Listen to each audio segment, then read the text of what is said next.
Reforms అనేవి రావడం జరిగింది.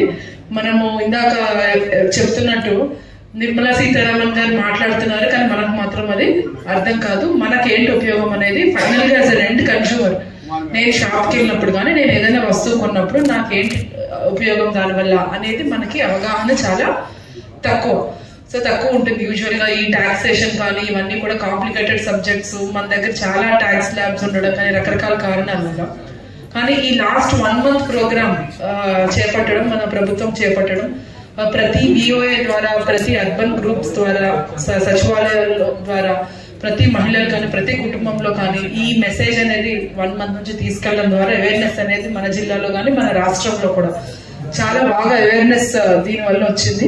ఇందాకే ఆర్పి గారు చెప్తున్నారు, చిన్న టీవీలు తీసేసి అందరూ కూడా పెద్ద టీవీలు కొనుక్కుంటున్నారని.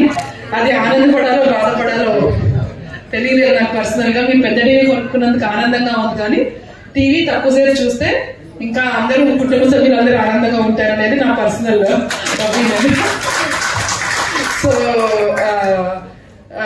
బట్ అలానే మనకి చాలా ఫీల్డ్స్ లో కూడా మనకి టాక్సేషన్ తగ్గింది. సో ఇలా మనందరికీ కూడా అవగాహనలో కూడా మనం GST గురించి చూసుకుంటే వేరే స్టేట్స్ లో కూడా చాలా కంప్లైంట్స్ వస్తున్నాయి. మాకు మీరు 18% నుంచి 5% కొని చేశారు, 12% నుంచి 0% కొని చేశారు. ఇప్పుడు మనకి కార్లు కానీ ఎలక్ట్రానిక్ ఐటమ్స్ కానీ అదర్ ఐటమ్స్ లో కూడా GST బాగా తగ్గింది. హెల్త్ ఇన్సూరెన్స్, లైఫ్ ఇన్సూరెన్స్ లో GST లేదు. చాలా ఎడ్యుకేషనల్ ఐటమ్స్ GST 0% ఉంది, కొన్ని వస్తువులు 5% ఉంది. ఇలా అన్నిటిలోనే కూడా మనకి టాక్సేషన్ తగ్గింది.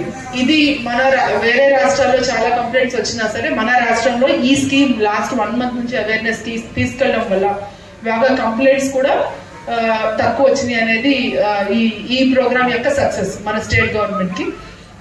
కానీ ఇంకా కూడా మనం ఏ షాప్కి వెళ్ళినా ఎక్కడికి వెళ్ళి ఏం కొన్నా సరే GST ఇన్వాయిస్ మనం అడగము. ఇన్వాయిస్ లో ఎంత టాక్సేషన్ కడుతున్నాం అనేది మనం చూసుకోము. సో అది కూడా అవగాహన కూడా మన అందరిలో రావాలని కోరుకుంటున్నాను.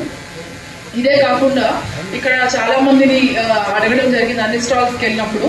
మన వాళ్ళు చాలా బాగా నైపుణ్యం కానీ స్కిల్ కానీ మన వాళ్ళ దగ్గర ఉన్నంత ఇంకెవరి దగ్గర లేదు.